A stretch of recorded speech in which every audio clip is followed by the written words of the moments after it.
Assalamualaikum warahmatullahi wabarakatuh. Shalom, Om Swastiastu, Namo Buddhaya, Salam Kebajikan.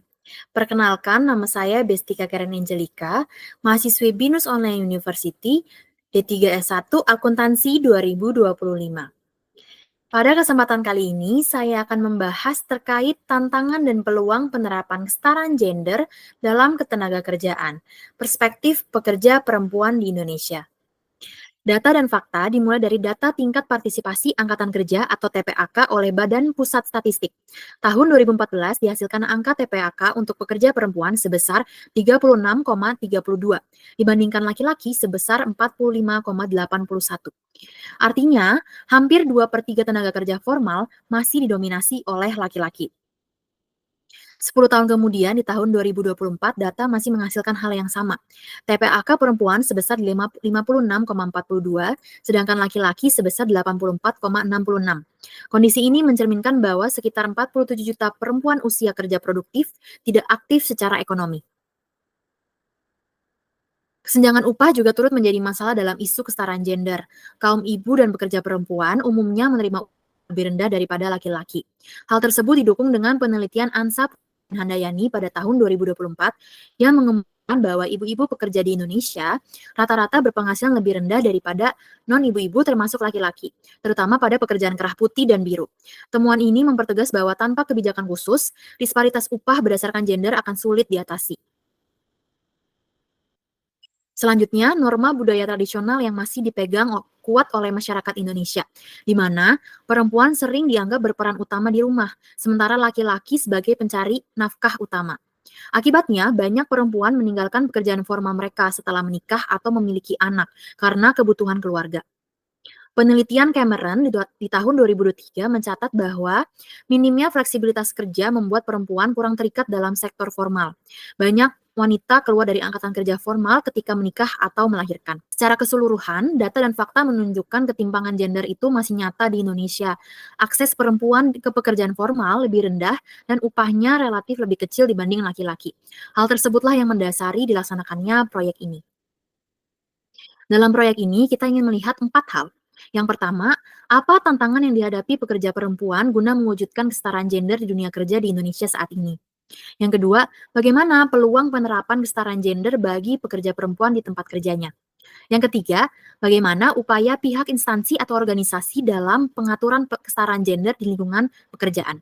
Yang keempat, apa saja kebijakan pemerintah guna mendukung kesetaraan gender bagi pekerja perempuan dalam kehidupan bermasyarakat di Indonesia? Hasil yang kami temukan di lapangan terbagi menjadi dua, yaitu tantangan dan peluang. Tantangan. Yang pertama, norma budaya dan stereotip gender. Ekspektasi peran tradisional di mana perempuan sebagai pengurus rumah tangga memengaruhi penilaian kompetensi dan peluang promosi di lingkungan kerja. Yang kedua, kesenjangan upah dan insentif. Pekerja perempuan memiliki perasaan adanya ketidaksetaraan gender, ketidaksetaraan gaji, dan benefit antara pekerja perempuan dan laki-laki pada level yang setara. Tiga, keterbatasan kebijakan dan fasilitas yang wanita. Fasilitas laktasi, cuti melahirkan, dan dukungan pasca melahirkan seringkali tidak memadai. Yang keempat, pelecehan dan kurangnya jalur pelaporan yang aman. Kekhawatiran terhadap pelecehan seksual atau psikologis, dan minimnya mekanisme pelaporan yang aman dan efektif dalam lingkungan kerja. Yang kelima, kurangnya fleksibilitas kerja. Jam kerja yang kaku dan sedikit opsi kerja jarak jauh yang menyulitkan keseimbangan pekerjaan dan kehidupan bagi pekerja perempuan di Indonesia. Yang keenam, implementasi kebijakan yang lemah. Kebijakan terkait kesetaraan gender memang sudah ada, tetapi kurangnya pengawasan, tidak adanya audit atau sanksi yang konsisten terhadap penyimpangan yang terjadi terkait kesetaraan gender. Yang ketujuh, kerentanan pekerjaan sektoral informal. Pekerja rumah, UMKM, dan pekerja gig seringkali tanpa perlindungan hukum dan jaminan sosial. Selanjutnya, peluang. Yang pertama, peningkatan kesadaran publik. Media sosial dan berbagai kampanye publik berperan dalam membuka ruang diskusi sekaligus memberikan dorongan serta tekanan kepada masyarakat untuk terjadinya perubahan dalam isu kesetaraan gender. Yang kedua, kebijakan perusahaan pro-gender. Beberapa perusahaan mulai mengimplementasikan mentorship, target keberagaman, dan fasilitas yang ramah perempuan. Ketiga, teknologi dan kerja jarak jauh. Remote working memberikan fleksibilitas untuk membantu pekerja perempuan dalam mempertahankan karirnya. Yang keempat, akses pendidikan dan pelatihan daring. Pelatihan online membuka peluang peningkatan kompetensi bagi perempuan. Selanjutnya, peran laki-laki sebagai sekutu.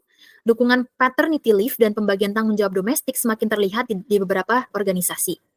Selanjutnya, jaringan profesional perempuan. Komunitas dan mentoring memperkuat akses informasi, peluang kerja, dan dukungan karir bagi perempuan. Dan yang terakhir, potensi regulasi pemerintah. Kebijakan publik yang sudah ada bisa diperkuat dan dijadikan dasar untuk pengawasan dan insentif. Atas tantangan dan peluang yang sudah kami identifikasi, berikut rancangan solusi atas isu kesetaraan gender. Yang pertama, melakukan program audit tahunan terhadap perusahaan formal dan informal, bekerja sama dengan Kementerian Ketenagakerjaan dan Kementerian Pemberdayaan Perempuan dan Perlindungan Anak.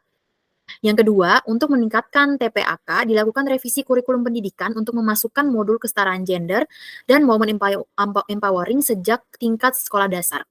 Yang ketiga, memperkuat penegakan Undang-Undang Ketenagakerjaan Nomor 13 Tahun 2003 dengan menambahkan klausul sanksi tegas bagi perusahaan yang melanggar kesetaraan gender.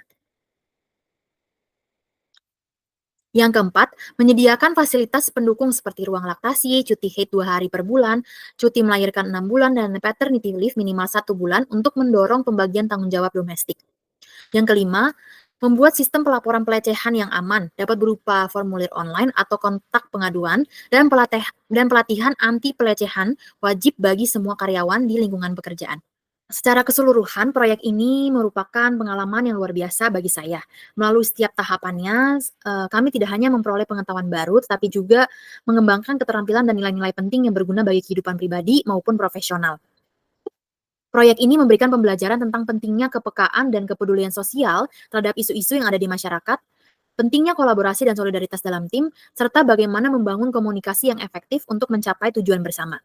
Lebih dari sekedar menyelesaikan tugas, proyek ini mendorong kami untuk menjadi individu yang lebih reflektif dan bertanggung jawab. Kami merasa tumbuh menjadi pribadi yang lebih patriotik, yaitu mereka yang memiliki kepedulian terhadap kondisi bangsa dan tergerak untuk mengambil bagian dalam mencari solusi atas berbagai permasalahan yang dihadapi bangsa atau negeri ini saat ini. Dengan demikian, proyek ini tidak hanya membentuk kompetensi teknis, tetapi juga memperkuat karakter dan nilai-nilai kebangsaan dalam diri kami. Sekian dari saya. Terima kasih sudah menonton.